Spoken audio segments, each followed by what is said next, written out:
still on the line waiting for Black Foodie. All right. So if you had a cooking line and you had to scale it up, talk to me. What are you doing? Cooking line?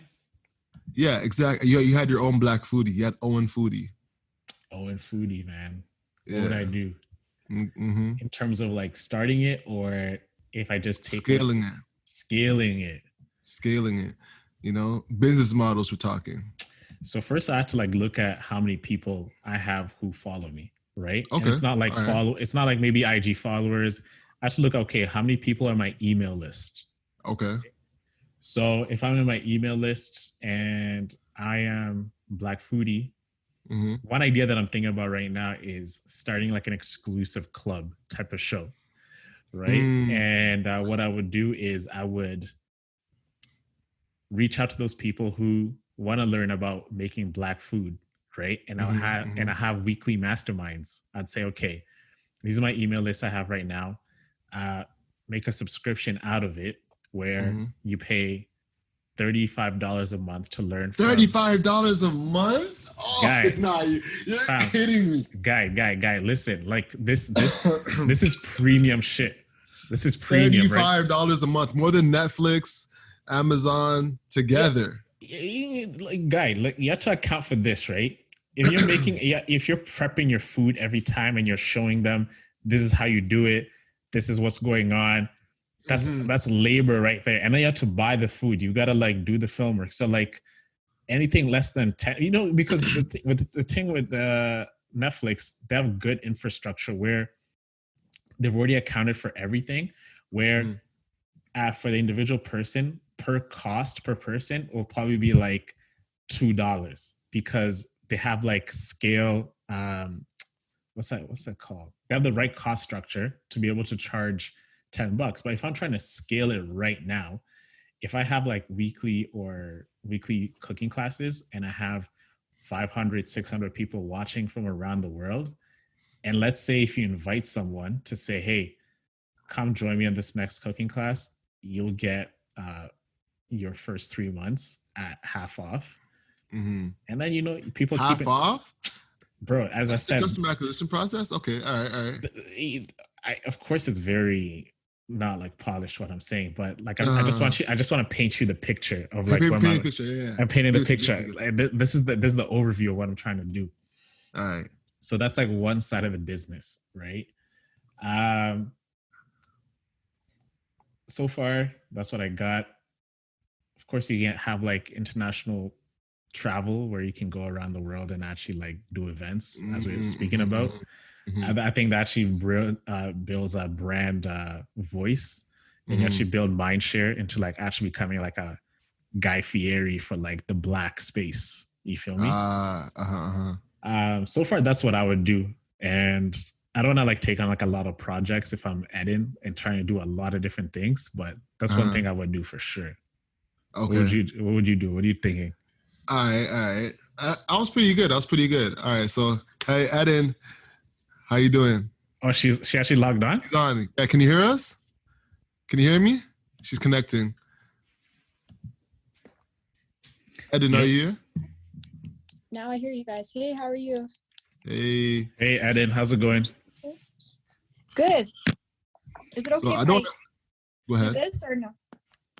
Oh, your camera is upside down. Yeah, it's sideways. There you go. Okay, there. Okay. Cool. Sorry, I put my phone on my laptop, and whoops. I'm gonna just hold it. Okay. It's sorry all good. Wait, you guys. I'm sorry. No worries. I legit look like a real scrub. I forgot. I'm so sorry. I really forgot. Nah, you look wonderful. You look fine, yo. Don't worry about it. Listen, it's Corona, so like your hairdresser's probably closed. Listen, my lineup right now. Listen, thank God I'm on the Mac camera. We're all woving. It's all woving season right here. Like no one out here is looking good. And the funny thing is, we all got to be on Zoom for things to chat with people.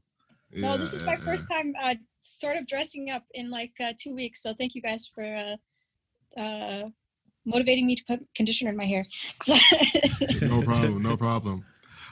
So right now, Rich, we're chopping it up around like the Black Foodie like business, in terms of like, if we were to hypothetically have our own Black Foodie business, how would we go about doing it? And how would we scale the business up and like make it a multi-million-dollar business? Yeah, we were just chopping it up. And, Yeah. before we even begin, I just want to introduce Eden to the show. Yeah. So, hello and welcome. And this is the Hustle Over Everything podcast. Today's a special day. As usual, we have Eden Hagos, the founder of Black Foodie. Eden is the founder of Black Foodie. And what it is, it's an online platform to help spotlight the best of African, Caribbean, and Southern cuisine from all around the world. Her mission is to help people to truly experience the rich culture of food and communal process that comes from the African diaspora. Eden began Black Foodie as a lively online platform that spotlighted African, Caribbean, and American Southern cuisine, but has since branched out to include jam-packed events and festivals. So Eden, welcome to the show, my friend. Thank you. This has been long overdue. Thanks for having me. I just want to clarify, is it Eden? Is it Aiden? Please. It's Eden or Eden. Whatever you want. Eden or Eden. Okay. Eden is the Ethiopian way of saying it. Eden is the way, the English way of saying it, but I really don't feel a type of way. But I'm used to saying Eden, so I go back and forth. Okay, because we were doing our research, and on one video of Southwestern Ontario, you said Eden, and I remember actually meeting you a while back at a FreshBooks event. Familiar? Yes. At the FreshBooks, how we make a living. Yes. Yes. Food. Okay, yes. Yes, indeed. Yes, Dope. indeed. And I came up to you and I was like, Eden. I was like, oh shit, so I fucked up. Damn. No, it's both. I've given up in choosing one because I will confuse myself. I'm like, I'm Eden one day, I'm Eden another day. Both are the same thing. Awesome. So let's jump right into it. Yeah. What we wanted to do was just like bring you on the show to really talk about what you've built so far. And it's something that has totally taken the culture by storm, especially in Toronto. You're really well known around the Black community and what you're doing to really put a spotlight into something that's ours, right? I feel like, this side of the space of food has never really been, there's no one really doing it to really bring a light to it and to showcase the people who are trying to, create a great Black food experience. And you're definitely a pioneer in this space. So we really wanted to talk to you about your journey up to now, from the beginning, from starting it out and creating content and building it into a business, which you do right now full-time, right? Yep. It's like a full-time thing. Exactly. Mm-hmm. Right. And, your next steps, your vision for what you want to do and, what keeps you going on every day just to like create this Black Foodie digital brand that you're building right now. Well, thank you, man. You guys are just blessing me with a lot of positive words. I appreciate it. But essentially, with Black Foodie, it's all about exploring Black food culture. And when I began, to be honest, I didn't really know exactly how I was going to monetize this passion of mine. Mm-hmm. And so I made a lot of mistakes. But thankfully, with age comes wisdom. And with lots of mistakes comes wisdom. So that's the only way you go up. Exactly. Mm-hmm. And I found that I think I was fulfilling this like need that other folks would say is niche, but it's not really niche. There's, 37 million Black folks in America and at least 1 million in Canada. So we're not that niche. There's so many different ways of being Black, and we all eat. And we all have like this amazing food that comes from our cultural background. So Black Foodie is part of showcasing this and creating community. And as consumers, we have buying power. So my job is not just to be creative, but also to figure out how to communicate the power of us as consumers and as a whole and as trend setters to brands.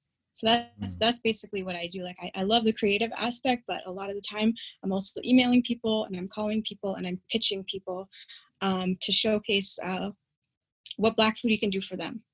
Okay. So before we jump into the food, right? Like what were you doing really before becoming the Black Foodie that we know today?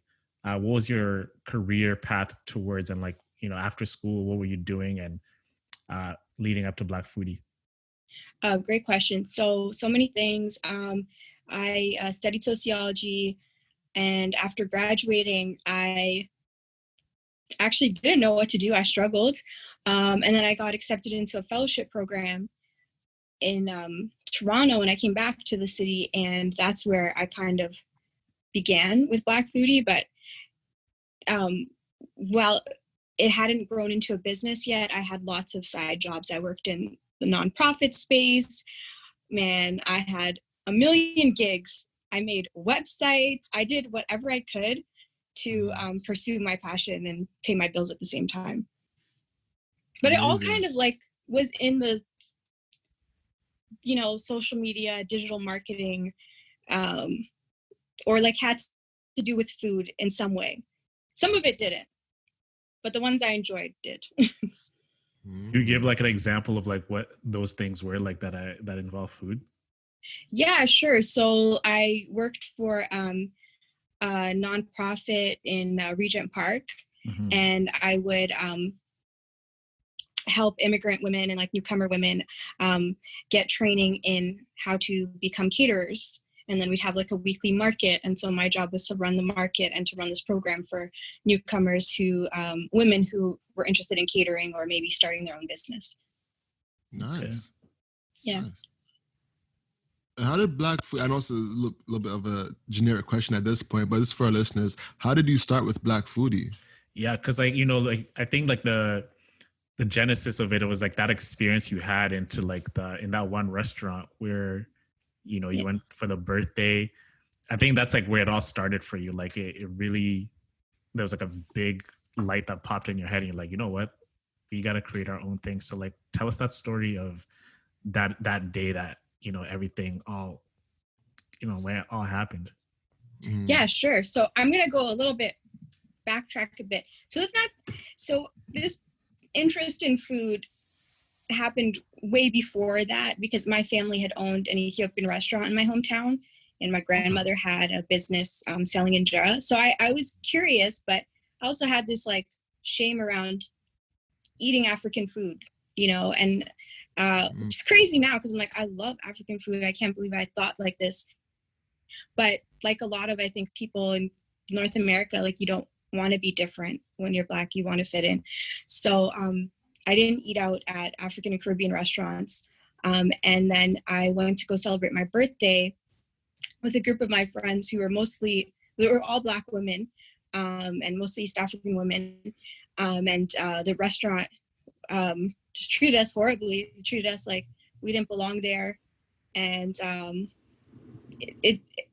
I won't get into it, but essentially it was bad. And it was clear that we needed to leave. And it was clear that the assumptions they were making was because we were Black women, and it was just super disrespectful and, in my opinion, racist. And so I was really upset about that. So I was like, why? One, it's embarrassing and upsetting. It was my birthday, so it was like all of those things. But then also I was upset at myself because, you know, I was going into this place and I never thought to go into a Black-owned restaurant, and it made me like, you know, reflect over the assumptions that I had and the internalized prejudices that I had around our food and around our culture. So that's what kind of sparked me into action to create a community for folks to, you know, gain interest in the food that comes from their background, but also supporting Black-owned restaurants and also showing that we have power. Like, you can't treat us whack and think that's okay. You can't be racist and think we won't take our dollars elsewhere because we have power. So that's, you know, part of what sparked Black Foodie. But 100%. Black Foodie isn't just a response to racism from white folks. That's not what we're centered on. You know, it's also, we've got great things and, you know, creating a community around that. It's funny. Our own table, an ecosystem. Yeah. Oh, word, Alex, for sure. It's funny that you say that, you know, like you're embarrassed about like your own cultural food and everything. I remember I had a similar experience too back in elementary school. You know, we had just moved from Kenya at that point, and for lunch, my mom used to pack me like, all this, food that she would make, like that's Kenyan, right? So all the cabbage, the ugali, all these like foods that would make, and should pack it for me in like a hot flask. So when I show up to school, I'm seeing all these kids bring like all these sandwiches, like all these snackables and whatever. And of course you want to fit in, right? And I had a similar experience, like where like I was embarrassed to like, eat that food. And I remember even talking to my Indian friend. She'll be bringing her own food from like, it's like Indian. There's like all this flavor in it. And like when she opened it, there's like this aroma that just goes all around the room, right? And that she was embarrassed to like eat her food. So when she was eating, like she's covering up her food just because of that embarrassment. So I'm curious to see if it's something that exists like with all cultures that, that share that same feeling that, you and I did at the time.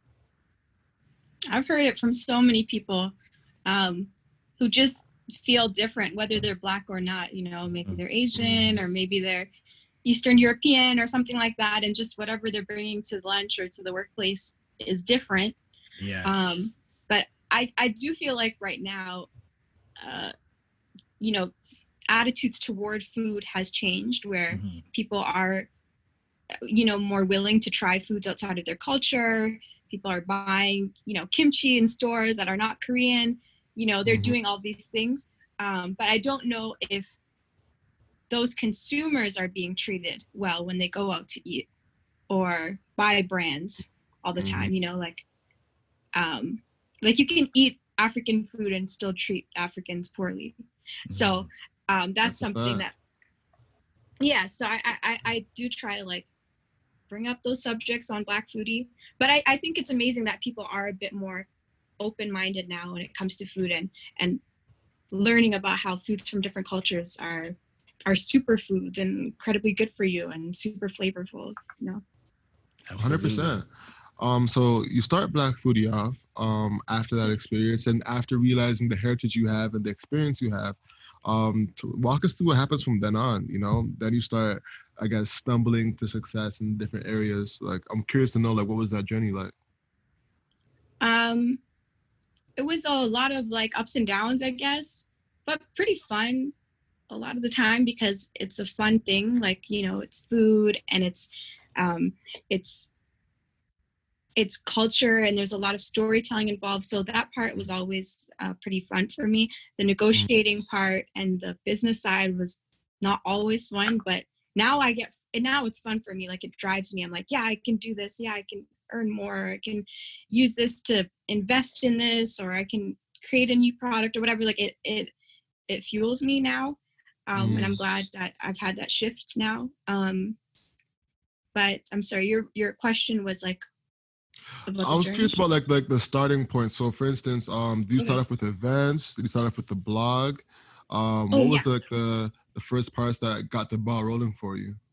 So I started off with the blog and attending events. So I went to a bunch of like different food festivals around North America.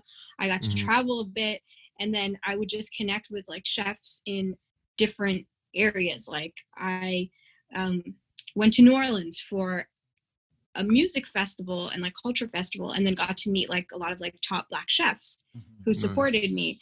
And then I go to DC and get involved there, and then go to Atlanta and do things there, and then go to Montreal and like connect with different people who had an audience of their own, and they helped kind of amplify Black Foodie. And that's how I started to create a community online. And now it's over 50,000 people across social media, but when it comes to the amount of people we reach, it's a lot bigger than that, because I think people share, you know what I mean? Like they share the posts, they share the articles. And I think, folks are really curious right now. Like food unlocks a lot about you, about your culture, about your history. And so I'm seeing this, this trend now to move back into the kitchen, Definitely. Were you paying for these flights yourself and just like going there out of sheer will? Like what was that package like? Yeah, no, I was paying for it myself at the beginning. So shout out to Spirit Airlines. But now you're covered. Now now the flights are covered for you. Not all the time. I mean, now things are different with, this crisis. But yeah, like recently I started working now with tourism boards because food is such a big part of travel. And that was like the most exciting thing. It is kind of disappointing now because, I have to pivot. But once this is over, I look forward to traveling again. So like to answer your question, no, it was not covered at the beginning. I just am a budget traveler. And also on the Canada side, my sister worked for an airline, so I had a hookup. So, okay. You got to use the resources that you have. Definitely. So, yeah, but I've always been like, not ashamed to take a mega bus or take a Spirit Airlines or Front, like different budget airlines in order to travel where I want to go. And fortunately, I have a huge family, And I went to school in Michigan, so I had a lot of friends in different parts of the U.S. and in Canada and stuff. You went to school in Michigan? Yeah, I did. I went to school in West Michigan, and then I ended up transferring to a university in what school is that? In Toronto. It was called Calvin College, small, like private Christian college. Very random. That's how I ended up in Grand Rapids, Michigan. What happened? From high school, what made you go to Christian college? So my family actually put us in like a private religious school, Christian school. So, when you have like recruiters in high school, maybe you'd have like, University of Waterloo or whatever come to your school and speak to you. Yeah. For me, it was Christian colleges in the US. The recruiters would come, and we lived on a border city, Windsor, Ontario. So a lot of students would go. I'm from Sarnia, so like I know how that is. Oh, you're from Sarnia. Okay, so you know exactly when you're close to a border, it's not big deal. Yeah, they'd also come to us and like talk to us about different schools like Oakland, Central Michigan. I remember like all these different universities came. I was actually gonna go to Windsor, to be honest. Really? Yeah, I was actually gonna come to Windsor for their business program, but then last minute, like I really started like my other business. So I was just like, you know what? I'm not really going to meet the people like I really want to meet until I move to Toronto. So that's why I decided to come to Ryerson. So what was that move for you? Like deciding from leaving Calvin to come to York? And how long did it take you once you got there till you left? Oh man. It took me one extra year because it was a Christian college. So there's a lot of classes that didn't, didn't transfer over like theology and whatever to my major that I had to take. But I really loved the experience of being, I'm so happy that I did live in Michigan for a little while because of the friends that I met and the experiences that I had there. And I actually got to work with the tourism board there to come back to Grand Rapids. So it was a really dope like adventure to show where I used to live and all the food there. But in terms of York was crazy. It was so huge. There were so many East Africans. As soon as I stepped up on campus, I was used to saying hi to each Black student because we knew each other in that school. That's like even like Ryerson, you walk around, it's like, every Black person who's like walking around and like, you're just like, yeah, especially in the Ted Rogers building too. 100%. Because there's a small amount. There is. I used to come to the conferences at Ryerson. You had like good like Black student conferences back in the day. Yeah. I was surprised actually, like there wasn't a lot of Black students who went to Ryerson. Yeah. There's people who just use the resources. No, I was one of them. I would take the bus, come down on the on the TTC just so I could. But my friends went to Ryerson, so I'd go and hang out there. 100%. 100%. What's it like working with the tourism board? Like, how does that even like come to life? Like, I'm curious. Like, working with a brand, I guess makes a lot more sense. You just send an email out, and then they get back to you. It's usually a person. Like, what's the usual process? Is it different than working with the brand? Like, how does that work? Not so much. Like, the pitching was the same. I've worked with like in terms of tourism. Recently, I worked with actually my Southwestern Ontario. So I got to showcase, like Windsor and stuff. And then I worked with Jamaica Tourism Board. I worked with Ethiopian Airlines, or collaborated with Ethiopian Airlines. some of it is relationship building. Like, you know, you go to events and you meet people, but the other things were just pitching online and saying, hey, you know, like communicating what Black travelers are interested in, showcasing what my numbers are in terms of like my demographics, where they're located, you know, where they're most likely to travel and their buying power. And then, you know, going ahead and, you know, sending in my rates. And so far it worked well. It was really awesome. It was actually pretty fun to go and explore. And like, all of the things I've done in tourism so far have been really closely related to my passions or my background, which also is a passion of mine. So it was a really nice fit. But I'm excited for once this is over to do more, because like I would love to do things outside of East Africa and outside of North America, like in the Caribbean, because our food is amazing. And like, you know,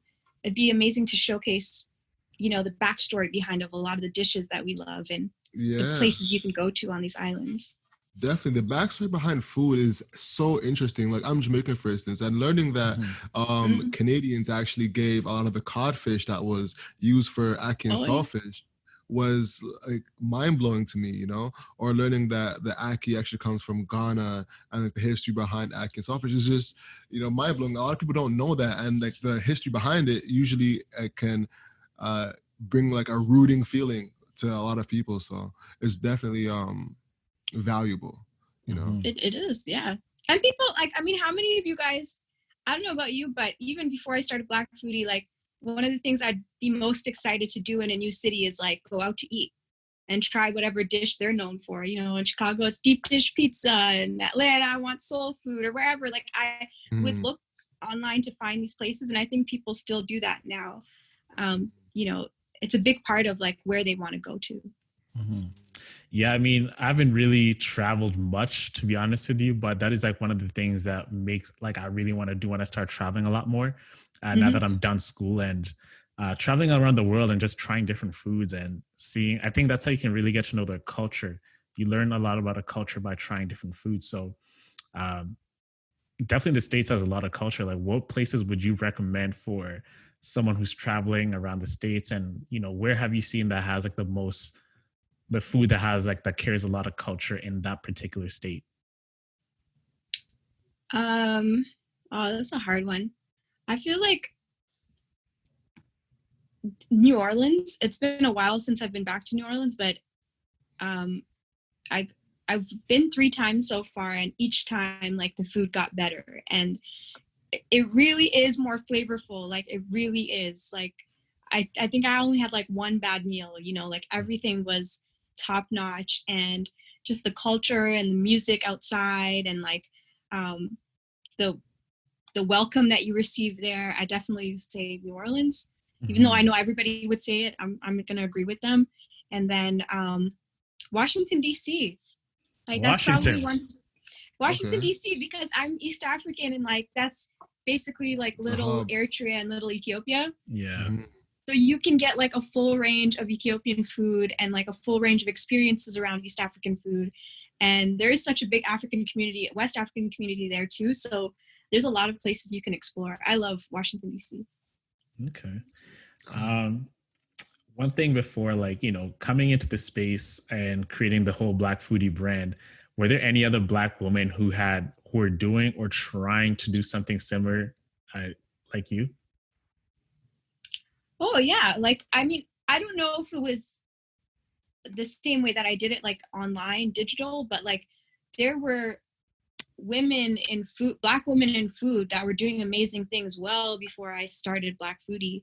People who wrote books on the history, people who had restaurants. Oh my gosh, I'm forgetting her name.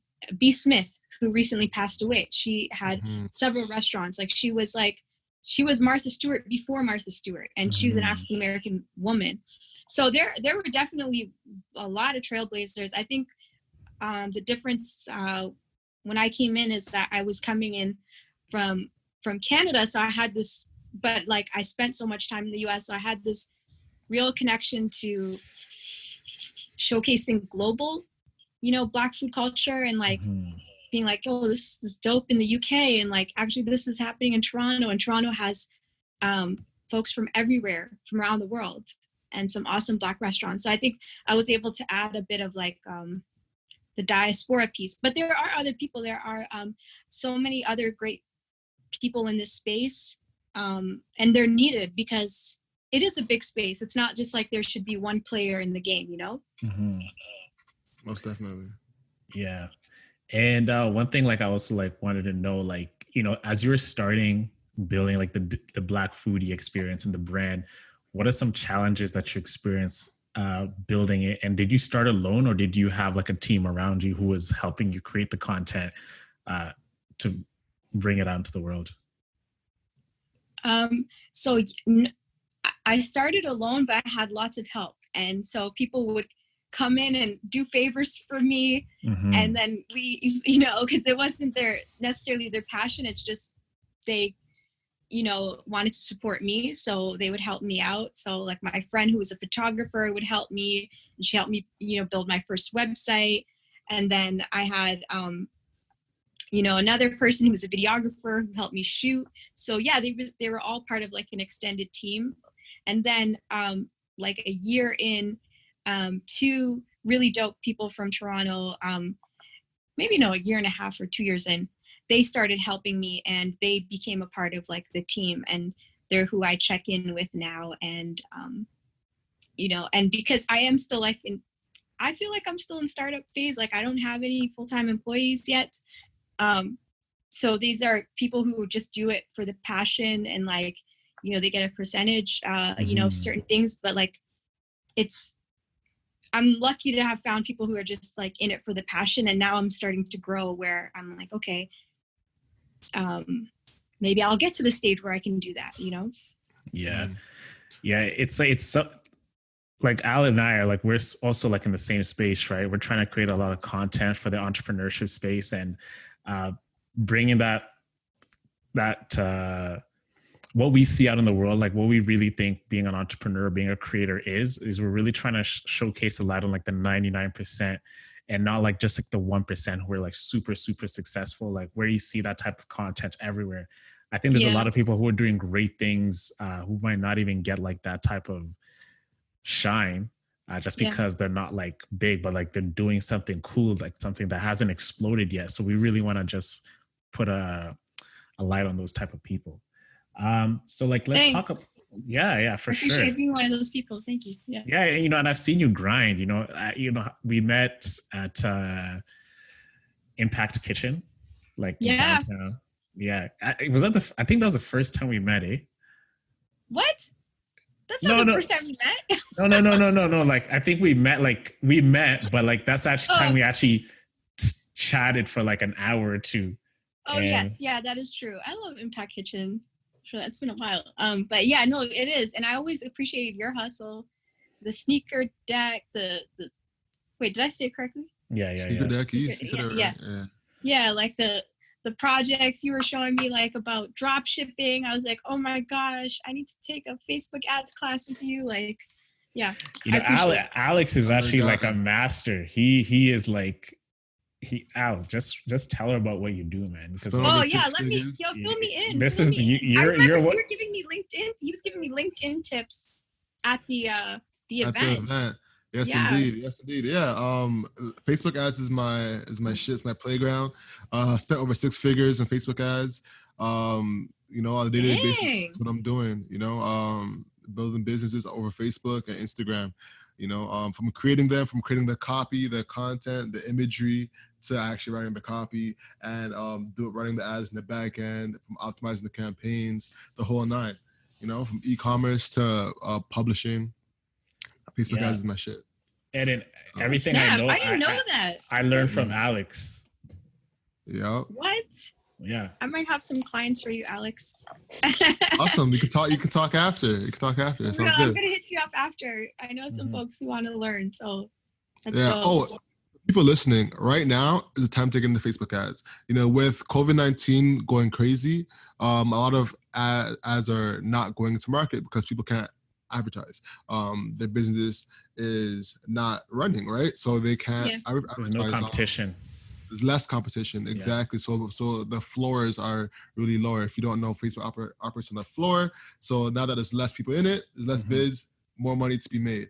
So if you're looking to get in it, now's the time, guys. Wait, can you clarify that for me? Are you saying like businesses, for example, like let's say a restaurant that's a dine-in restaurant, they're not offering takeout, they're closed for right now, and all of those competitors, like all of the folks in their lane are out. The takeout restaurants have a better chance of putting up an ad now because less restaurants are in the game. Exactly. Okay.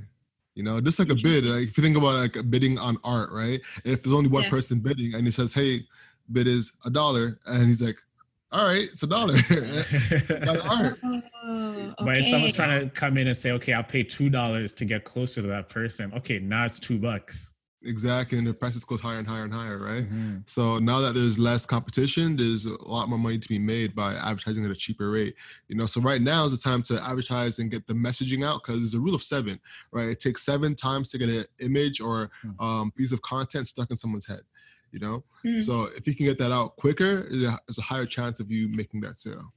Right now, like the ad space is kind of like how it was like a couple of years back when Facebook, there's really, you can put anything on Facebook and you actually have higher conversion rates. And now there's like, you know, right now, like 2020 and beyond, it's going to be even tougher because everyone's advertising through Facebook. You know, so interesting. See, I didn't even consider that. I've been like trying to, you know, obviously like pitch brands and what I've been hearing is like, you know, like traditional ads, like they cannot produce it right now because they can't get a production team together. They can't shoot a commercial, you know, the same way that they would have in the past. So now is the time to work with content creators because they are already efficient. They already know how to do everything like on their own or with a small team, and can produce things quickly and have a built-in audience, you know? So interesting. I didn't think about it as someone like who's going to purchase ads for myself because I have merchandise online and things like that and digital products I'm going to release. So thank you for that tip. My pleasure. But yeah. So since we're already talking about Facebook ads in business, let's dive deeper into your business. So like for someone watching, what are some of the higher operating costs that come with running a business like yours? Yeah. Honestly, like, I feel like if you're I fit a lot of different lanes. Like, I don't like to call myself a food blogger. Like, I create content online. I think it's a little bit different than the traditional food blogger, but it is what it is. Like, I have recipes and content online and people can go and can find it. And so, like, you have, like, you know, obviously, like, fees for like running your website, for maybe like a MailChimp or like different like online services, but it's not like a traditional business. It's not too high. Not too high, yeah. Especially if you can manage it well, you know. Which is awesome, you know, for anyone looking to start a business right now. Getting into this kind of space doesn't have high overhead, so you can get into it as long as you're consistent on a day-to-day basis. Building your community, building your team, building an ecosystem for value. You can build something that's worthy of. What were you gonna say, Owen? No, I was just gonna say it's like you can scale it like super quickly, especially if it's something people love to like take in. The one thing I'd say though is like if you are going to be somebody who's creating content around food, time is money and it takes time, you know, like, and also skills cost money and time to develop. So, I mean, if you have I would say like, if you want to get into the food media space and like creating content online space, you have to have some passion behind it because it's not going to lead to money right away. And if you're only in it for money, then you probably won't create something valuable that people would be interested in, you know? So what are some skills that, you know, you mentioned skills, which I found very interesting. Well, like, what are those skills that you think that are needed to really build like a content-driven business? I feel like communication, you need to be creative. Some of these are soft skills, like, you know, I don't know, some of these things I think you got to have it or you don't. And then others you can learn, like, you know, photography, videography, just being able to keep people interested and speak to them like they're a person and not like a customer. You know, and then I think like like the things that people don't think about is sales, you know, relationship building, being able to communicate effectively and like in a concise manner and tell people right away why they should work with you and why they should, you know, allocate part of their budget to your community rather than somebody else who might charge less than you. So there wasn't a clear answer, but I think it's a lot of things. Like there's the business development part, but then also like the creative skills that you need, the soft skills. You know, we also like kind of face a similar experience as like solo entrepreneurs before we decided to team up. Is, you know, whenever you're starting like a content business or you're building a service, there's so much like manpower you need to really take it to the level that you want to take it at. And one of the things, it's like, we were actually talking about this about 3 weeks ago about getting an editor. Like, okay, we really want to create high quality video and audio. Well, audio, like we can manage ourselves, but to really get the videos and edit them, that takes time. So if I were to edit them myself, it takes, you know, a couple hours, right? And then on top of that, you know, we work our 9-to-5 grind, and this is like what we do after, and this is something we're building for the future. So we're trying to build this and we're using our own labor, and then to produce it, it takes a long time. So there's like this curve that you always are going with. Is okay, there's speed and then there's time, right? And delivery too. So like all these different forces are at play. And I think I think a lot of people in our position, when they're starting out, they probably don't have money, but they probably just have the energy and the vision to see it through. But to really get that vision out, it's hard to get those people to come see you, because an editor will be charging you $800, $500 per edit, right? So the quality one. The quality one, right? Yeah, quality one. I mean, you can do things by yourself, but you know, how good are you? So then it's like speed. How fast can you do things to get better? So I think that's one thing we never speak about, is like getting the right, and then you can't pay them. So what do you do? And this is like where people procrastinate, I think, into starting like a blog or a YouTube channel. They might want to do it, but it's just like that desire to learn is there, but time to get there might not be there enough to really get them to see it through. Yeah. So as like a solo, go ahead. Yeah. Oh no, go ahead. So as a solo entrepreneur, how do you balance the time of getting the sales while creating content? That's something I struggle with. So. Honestly, I'm still figuring it out. But okay, I know the one thing that has helped me is just like doing it in batches. Like, yeah. You know, I know that, you know what I mean? Like, you're going to create content on these certain days. You're going to write on these certain days. And then on these other days, you're going to send emails. You're going to look up people. You're going to, you know, figure out ways to find new customers, or, you know, keep the customers that you have happy.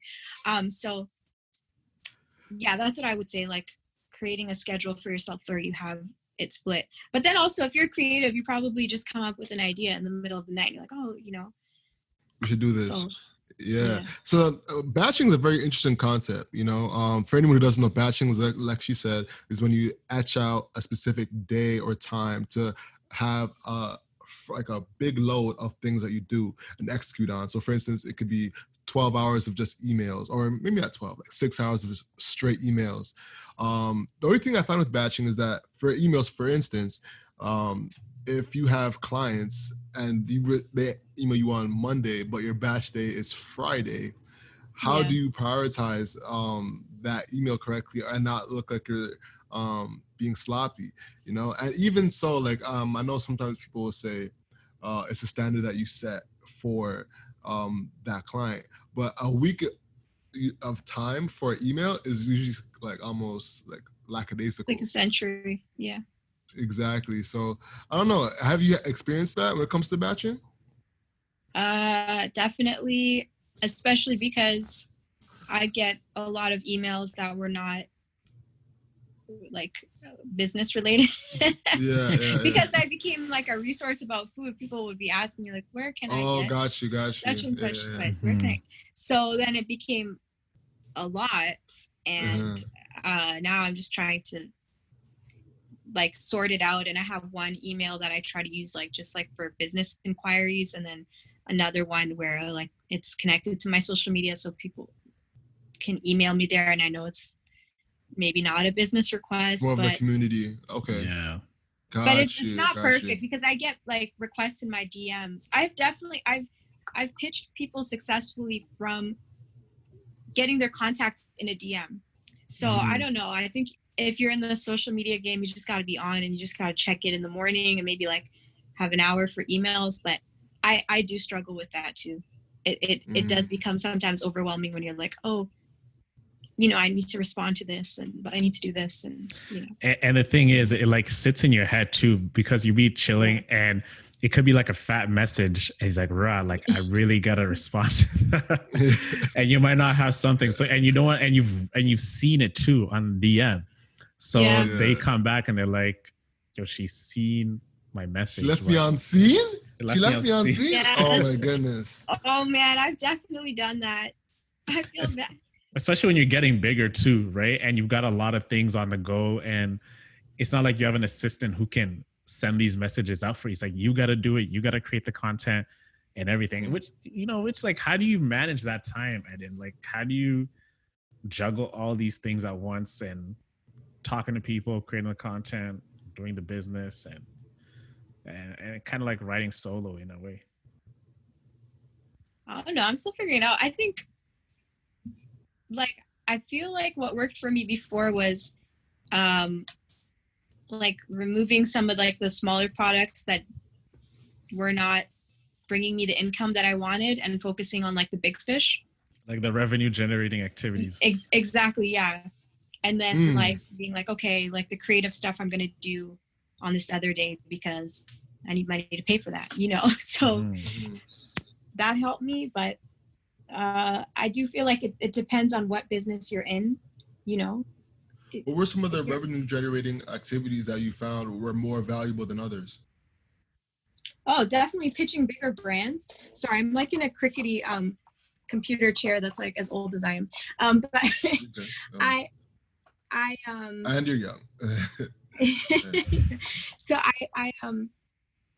I've been emailing and like communicating with people that are bigger brands to get bigger deals. And then when it comes to small businesses, doing things where I've developed packages and they have like at least 3 months with me, you know, and like focusing on that so that I can like provide better value and I can focus on them rather than, you know, getting 6 people on board for a smaller thing. And I still offer that because people might not have the budget, and I still want to showcase them and be able to support Black-owned businesses. But like, for example, with the tourism board, I really enjoyed that because I was able to go and talk about all of the really cool local, smaller Black restaurants that I loved and talk with chefs. But I wasn't looking at them as a client. I was looking at the tourism board as a client. So I was basically paid to be creative and talk about the people who I'd support anyways, you know? So to answer your question, basically, I think it's like, how do I make money? It's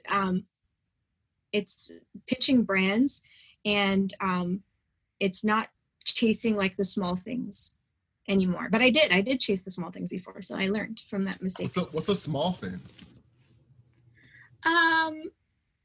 You know, like offering ads, doing sales on things like at a rate that's not worth my time, because I'm creating the content around it too, you know? So at the beginning I did I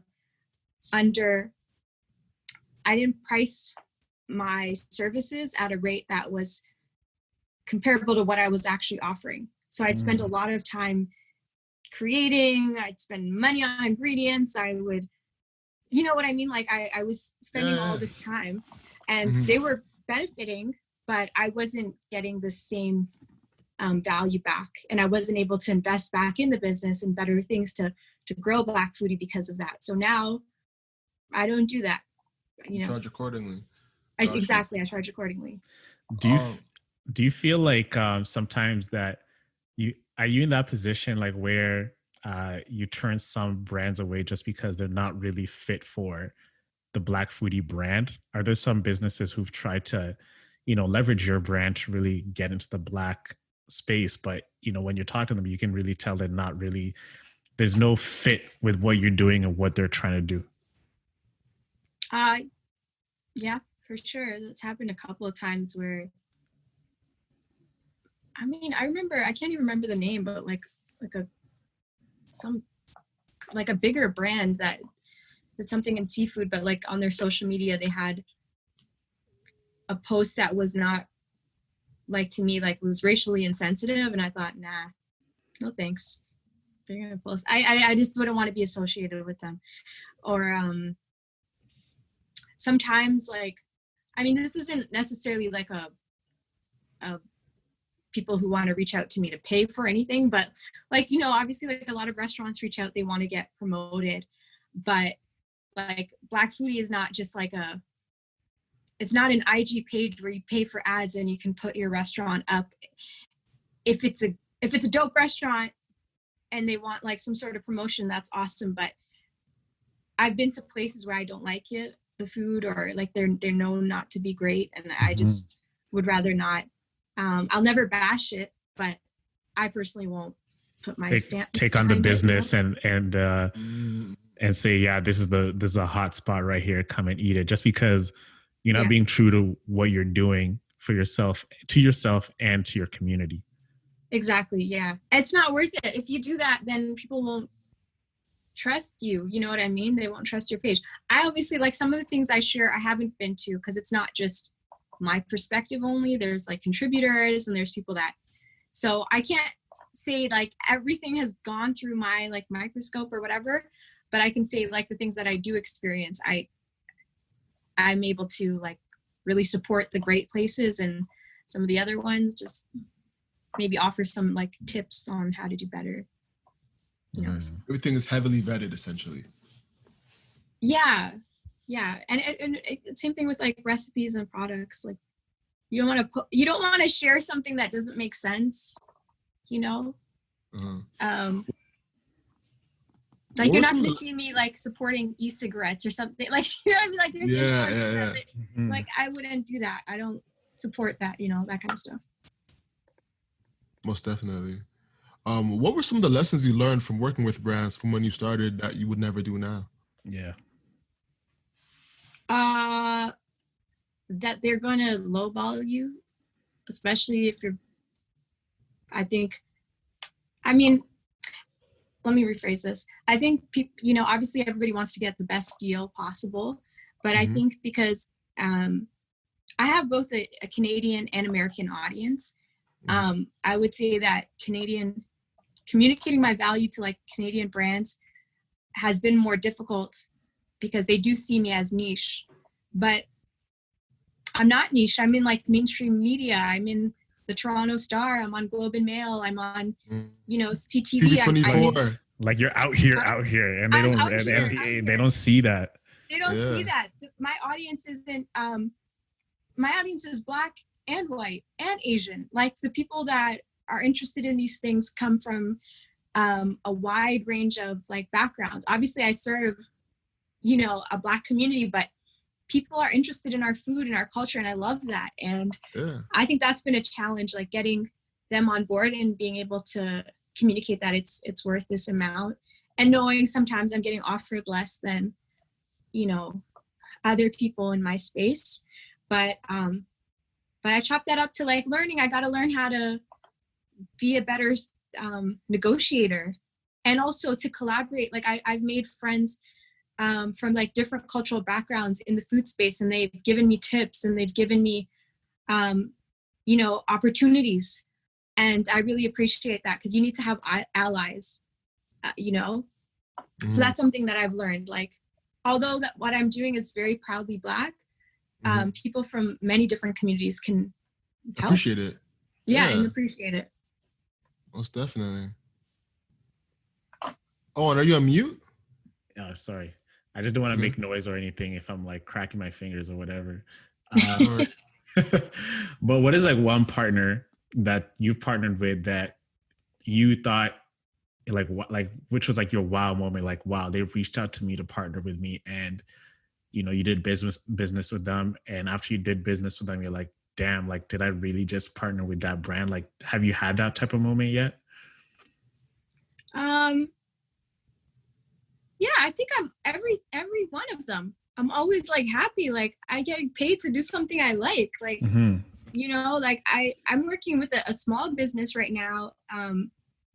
They're not necessarily a big brand, but it's something I believe in. It's an Ethiopian brand. They bring the superfood grain from East Africa called teff, and their business is called Berhan Teff. And I got to go into their facility and see how they mill this grain. And this is like the grain that my, you know, literally my ancestors have been using. Like it's a part of us. It's in our blood. And that was fun for me. Like, it was awesome. I was like, wow, I can help another business. You know, I can learn more about my East African identity and my food, and I can share something I already love. You know what I mean? Like, it wasn't like it didn't fit or whatever. It was already something I was interested in and passionate about. So those kind of moments are always exciting for me. I got to, like recently I worked with the Jamaican Tourism Board to talk about Patty Day. And I got to be on TV talking about Jamaican patties and go around the city and eat Jamaican patties. And I was like, this is lit. Like, this is awesome. Yeah. So those kind of moments are awesome for me, because it's things that I would already do. You know, honestly, I would already do it. I already eat patties. You know? So that part is fun for me when or sometimes like now, like I experiment with recipes, and like I'm with my family now. I left Toronto to my hometown, and seeing them like the dishes that I made, that's fun for me. I'm like, yeah, you know, they're okay with my experiments. Like before they just look at me like, oh no, you know. But yeah. You know, now that you're talking about like, you know, you love what you do, and you know, you, even if you were not getting paid to do it, you'll still do it.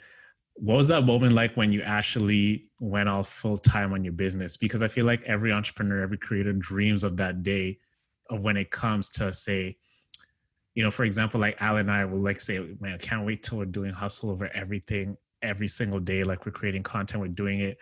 What was that like for you? Like when you transition from, let's say your day job to really doing Black Foodie all day. And then when you wake up every day to do Black Foodie, like how's that experience like when you do that? Because you're one of the people that I know personally that does what they do on a full-time basis. And I can see it in your face that you look happy doing it. And it's something that's you. It doesn't probably feel like a job. So how's that moment like for you? And how's it like waking up every day doing what you love to do? I'm not going to say it's all sunshine, because sometimes I have definitely not. But yeah. I would say, like, honestly, I feel like I had just started like literally like in February to feel like, wow, like these are partnerships I'm super excited about. I was like traveling. It was last month was actually so great for me. So that was when I like woke up and thought, wow, this is a blessing. Like, thank God for this blessing, because this is something I'd, you know, been dreaming to do, and I'm doing it, and I haven't reached my, you know, full potential yet, but it was awesome to know that, you know, I listed a price and people paid it. You know, I had this vision and it came about, like, you know, it happened. So those things are always exciting and fun, but like anything, March hit. like the world Yeah. changed forever. So like life is unpredictable. And like I was telling my sister, you know, I was like, I'm happy. I'm glad that I appreciated it in that moment. And now I'm going to appreciate things so much more after COVID, like so much more. Because right now restaurants are, you know, sorry, I'm getting on a tangent, but right now the hospitality is really suffering. And so that's like weighing on me, because although that wasn't my like main, like that wasn't my stream of income, didn't really impact me that way. These are the people that I showcase. These are the things that make cities exciting to be in. And I know so many talented chefs. So that part is kind of like the hard part, knowing that, you know, the folks that you're coming up with that are building out their dreams, like life is unpredictable. Things like this can happen and you don't know what's next, you know, so you got to enjoy it while you're in the now. Yeah. Did you have things like lined up already pre-COVID for like a moment, like right now, like to reach out to restaurants? And then, because a lot of people, they had like the whole calendar wiped out in an instant, like in one day, like that's canceled, that's canceled, that's canceled. Did you have things lined up already? And how did you pivot now that those things are going on because of COVID? Yeah, like I was literally like going back and forth to go. I was supposed to be in Atlanta right now. Like that didn't happen. So, Atlanta.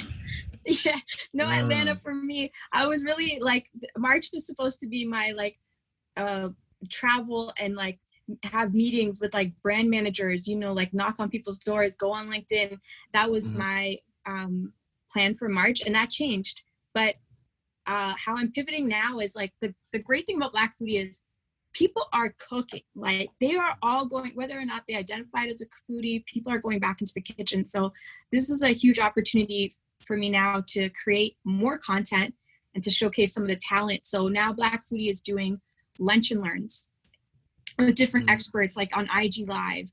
We're going to be hosting, it's actually the first time I'm saying this, but because I didn't post it online yet, but we're going to be hosting like Black Foodie, like Master Chef, essentially, like Black Foodie battles online, and having our own show. Why not? You know, people submit their videos. Yes. We were actually talking about this, you know, before you got on. Al and I were just, that's actually big.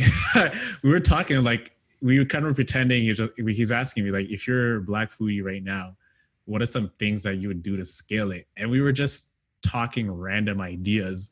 If we were you, I mean, we can share those with you and you can. I'm down. Yeah.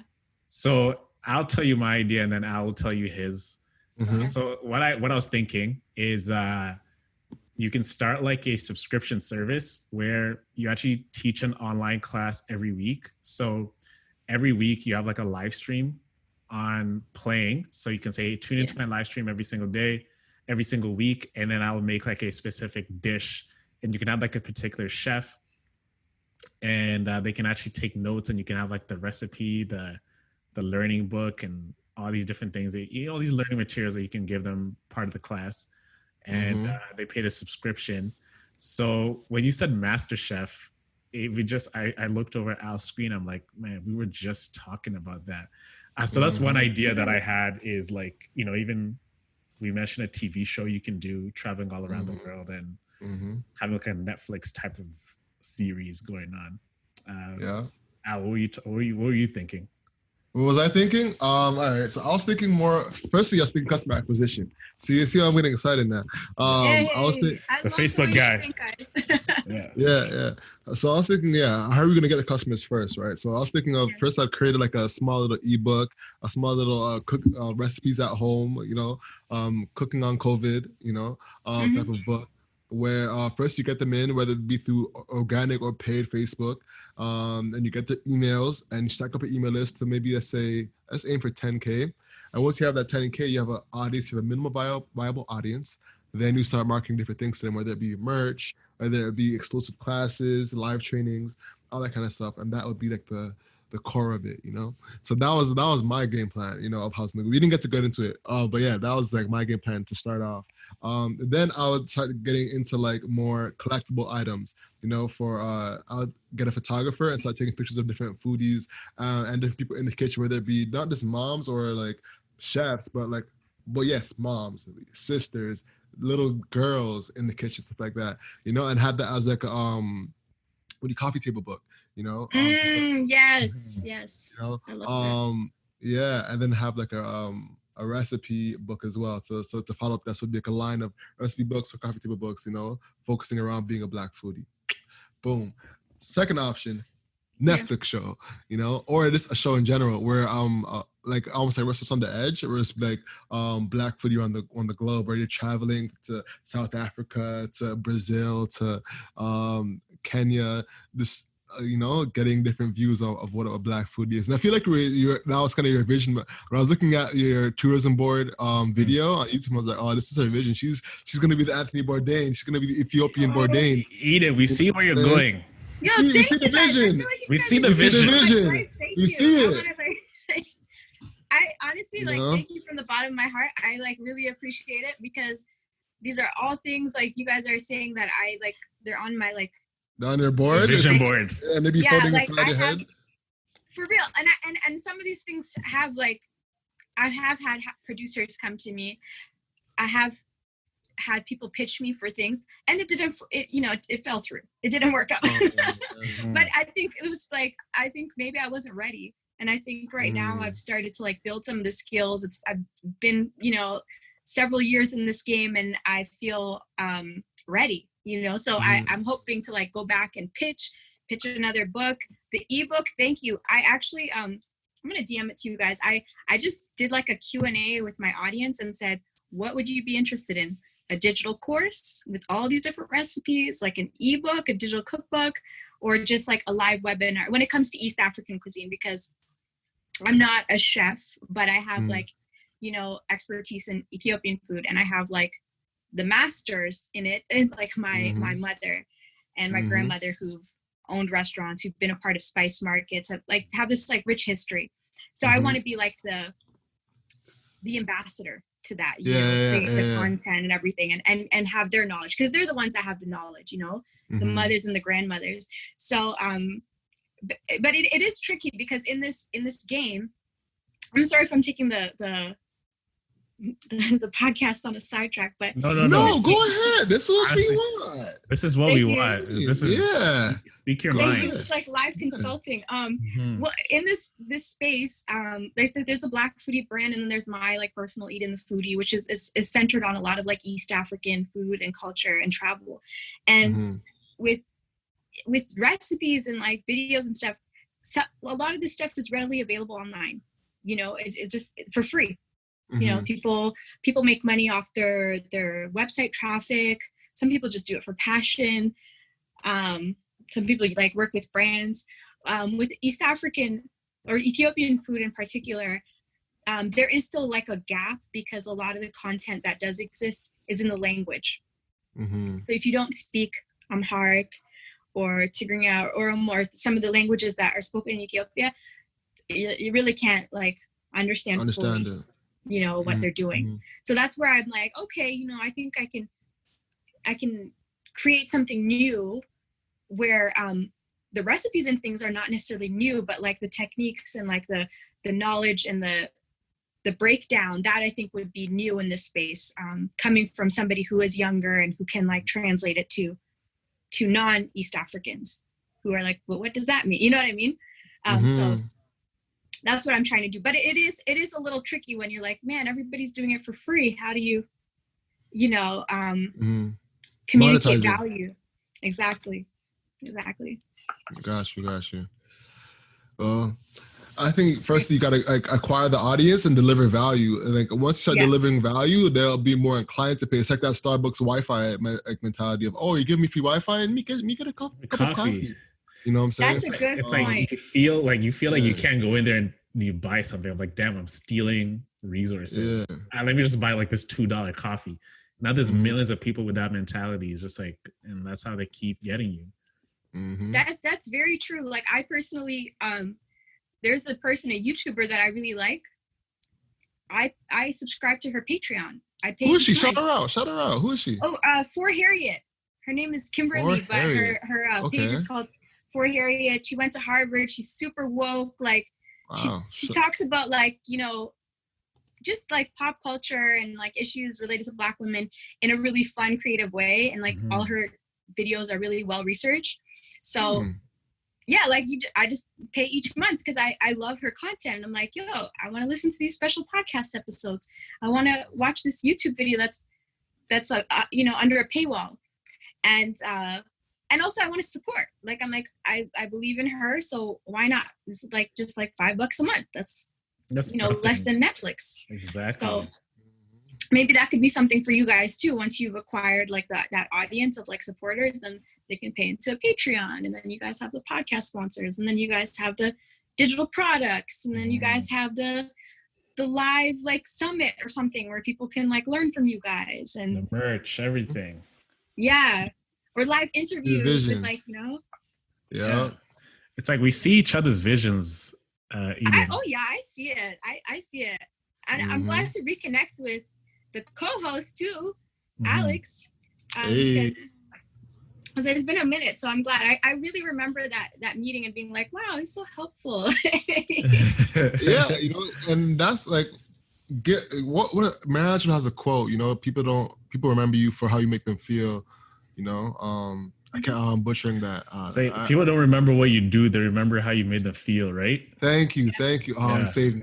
Yeah. And that stuck with me, even though I can't remember the thing verbatim, but, leaving people with a good impression or just delivering a little bit of value, you have to realize that you're a dope human being, so even if you give a little bit of whatever, it'll come back to you, and you're dope enough to create your own money.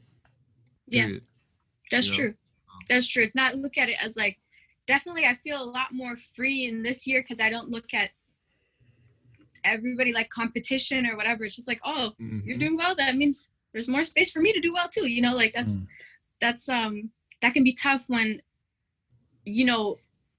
especially in like the creative space, when you think, oh, there's not enough resources. But once you think from an abundance mindset, then it happens. Scarcity mindset. I was about to say that. It took words out of my mouth. I was about to say that. Looking at it from an abundance mindset, 100%. Or the red ocean versus blue ocean mindset. It's all the same type of shit. Because everyone can eat. Yeah. I have a question for you guys. Sorry, I'm flipping it now to you again. No, ask us. It's a conversation. That's true.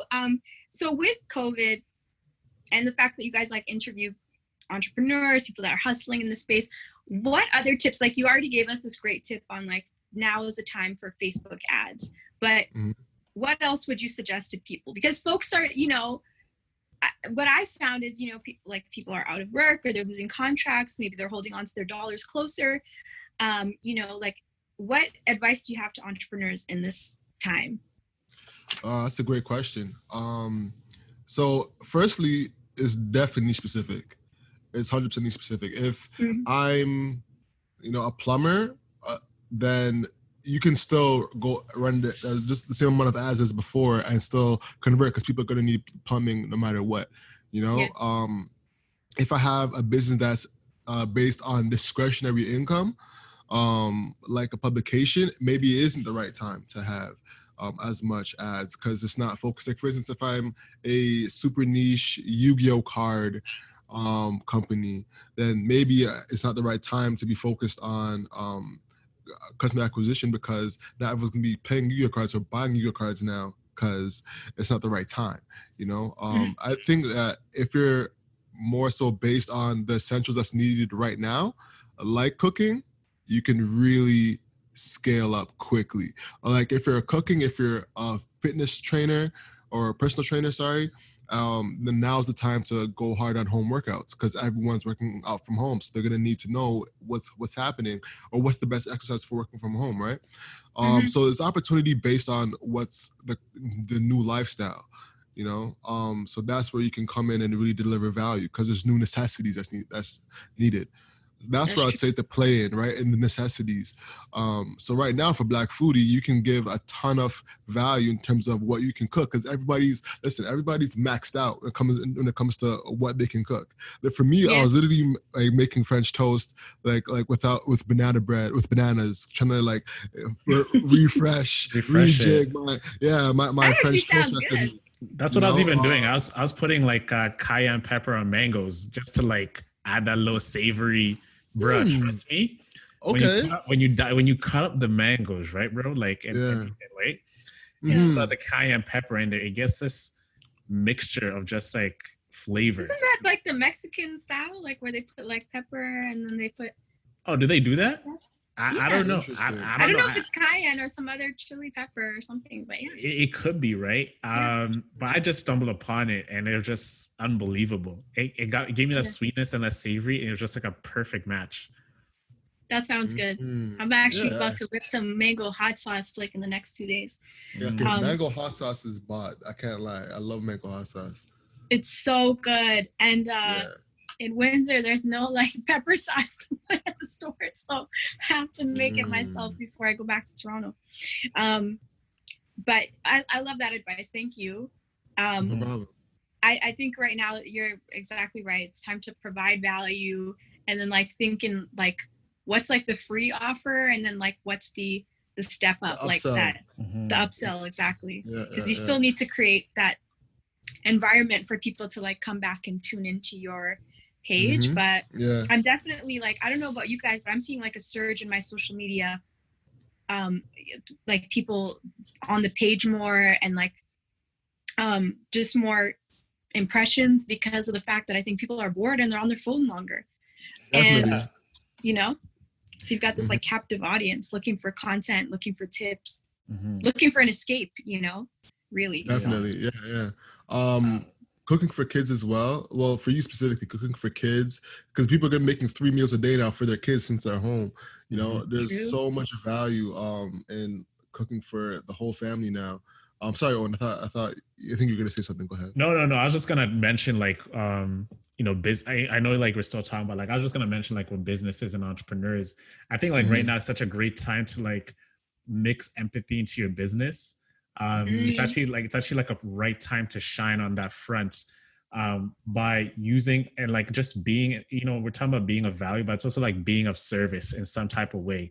I think because like we're all locked up, we're all in this position like where we can't leave our houses, but like businesses like, you know, Canada Goose, they've like turned their whole production into something that they can create more wear for, you know, hospital staff, right? Oh, I didn't know that. Okay. Dope. Yeah, so a lot of businesses are like being of service now. So when this is all done, I'd say probably by like August, like things are gonna be, people are gonna remember, oh, like I remember that brand, that service, that they did this and that.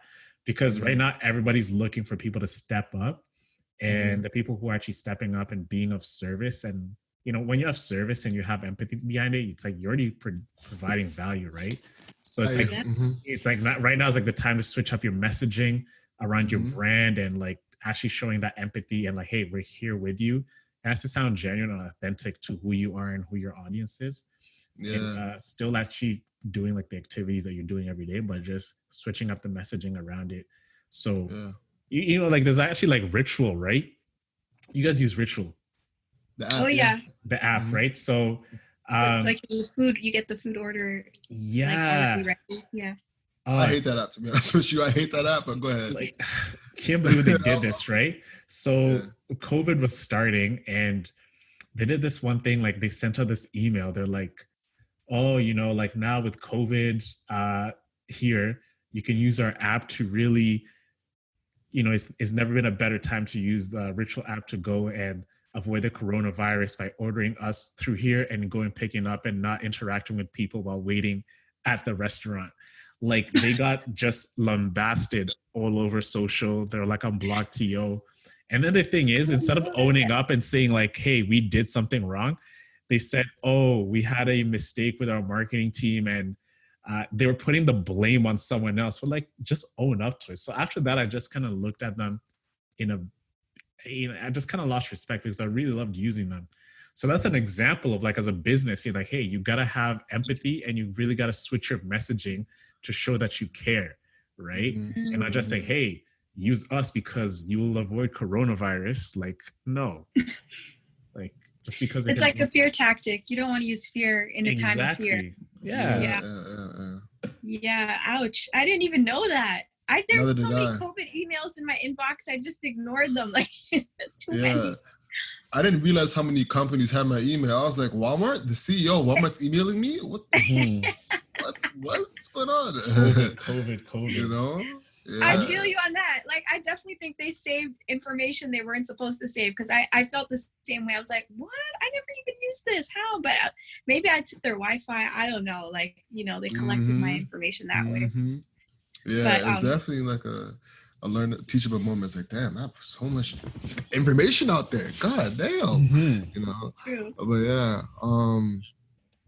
let's dial it back in. Oh, wait, did I answer your question, by the way, before we move on? Did that, yeah. Yeah, like you guys gave some solid points. I was actually writing like some notes. So I got my pen here, but awesome. Basically, like, think about how you can provide value, how you're going to showcase empathy, like from an authentic space, and then be creative, like, and pivot to like create products that are needed right now, like, or services, like what you were saying, like folks are cooking for their families now, they're cooking for their kids several meals now. Like, what are they going to do?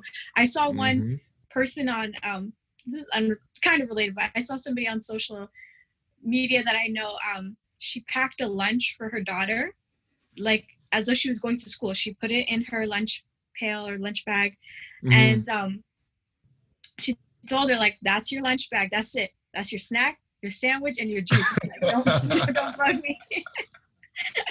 And I thought, oh, that's so funny, that's so creative, you know, like there are things people are doing. And I've also noticed people are using social media in completely new ways, like they're putting themselves out there. You know, there's no more like this picture perfect, you know, reality. You can't be posting travel and expecting people to think you're traveling, you know. Yeah. Makeup's soft now.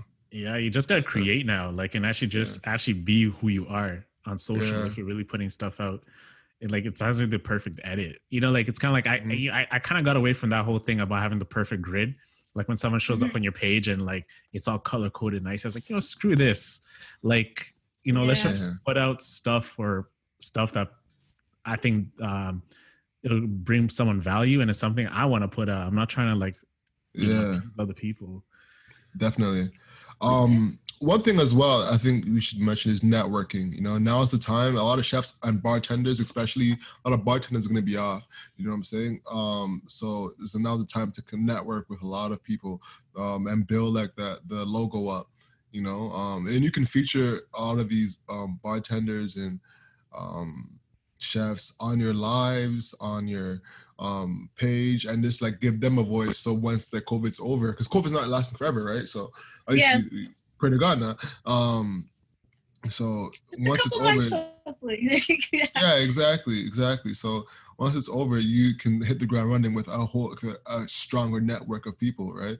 I definitely say it's one thing to leverage as well. Yeah, that's true. I'm gonna hit you guys up when I have the final details, but I'm hosting an IG live Endure and Chill event. That was like an event I did in the past. So I've been reaching out to different Ethiopian and Eritrean chefs who they're just really dope, like from different parts of the North America. But like I feel like now people are using social media for what it was intended for, which is creating community, not just like I'm bragging or look at me, I'm so fly or whatever. You know, now it's like how am I gonna connect? Definitely. So, and then you can create a little like club with it. If you like say like, all right, so I'm partnering with Ethiopian restaurant, and then whoever orders takeout from them gets like 15% off using code BlackFoodie. Then we can all like eat it together in this one like little, you know, a little family. Yeah, you know, you can do it on House Party or on Convo, maybe not. Yeah, on House Party or Instagram Live, and all just like enjoy specific parts of it. You know, have it as like a little, you know. Yo, bro, I didn't consider that. I was thinking products. I didn't consider like just even shouting out like East African restaurants that are still offering takeout. Because I did do a post and like there was over 200 responses of people. I saw that. Sharing stuff. Yeah. So I didn't think about like, you know, the different niches. That's a great idea. You guys are just like consulting here. There needs to be. I could see this like as a service if you guys are interested.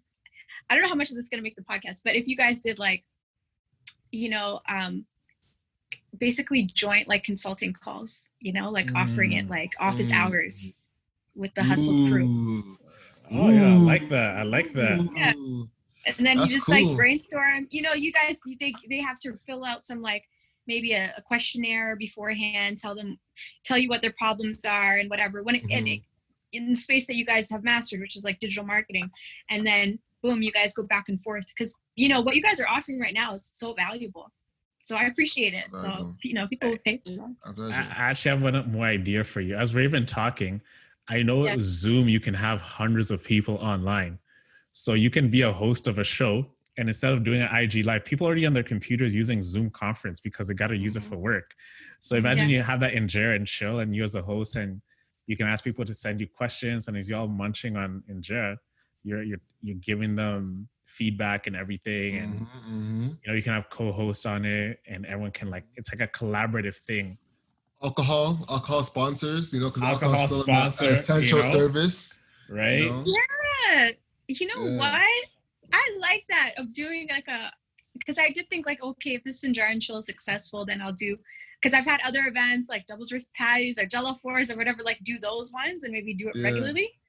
But I didn't think about making it like a series, like basically like tune in each week a different chef or a different person, like on Zoom.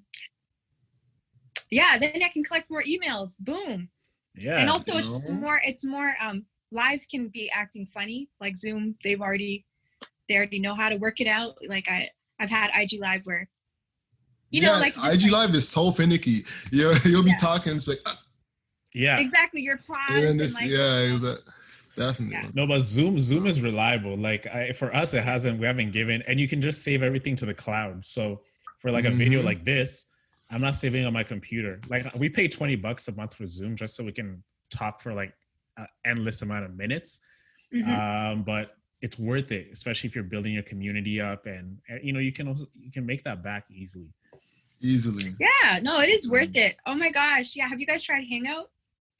I used Hangout. I like Hangout, but it's just, I don't know.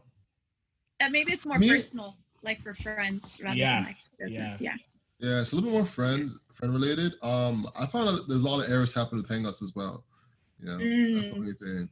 Yeah, Zoom, I feel like there's less errors. Another one that's good is Teams as well, but like Teams is like way more professional. You know. Okay, I didn't even hear of that one. So you guys are putting me on. Okay. Yeah, Microsoft Teams, you know, is pretty good. You can add people. It's a little bit more secure too. That's what I use professionally, and you can blur out the background as well, which is kind of cool. Oh snap! I wish I had that option. I can make it look like all professional. Yeah, exactly. Yeah. But yeah, I think those ones like are some key ideas there for Black Foodie. Yeah. How do you feel? You feel like it gave you some value? Yo, you guys give me tons of value, and also you reminded me of like why. Because, you know, sometimes there's like a lot of boring tasks that you just have to do for your business. You remind me why I'm doing it. So it was really great to be on board and like with, you know, young, bright folks who are killing in the game. And I'm excited. Hopefully I'll see you guys next time I'm in Toronto after this COVID stuff. And also message everybody, stay inside, stay healthy. Stay inside. We don't want to get the Ronas. Yeah, for real. Most definitely. Yeah, I want to see all my homies when I get back healthy. You want to see everyone healthy. Healthy. Yes, indeed. So, yeah, Eden, thank you for coming on. Like, we really appreciate you, you know, making some time for us today and just, you know, chatting up about business and your come up. So yeah, I mean, we're really thankful for you doing this. I've been wanting to do this for a while, and you know, now's the opportunity because I know you're very busy. So this is a blessing. Thank you. No, I've got time. It's COVID time. Yeah.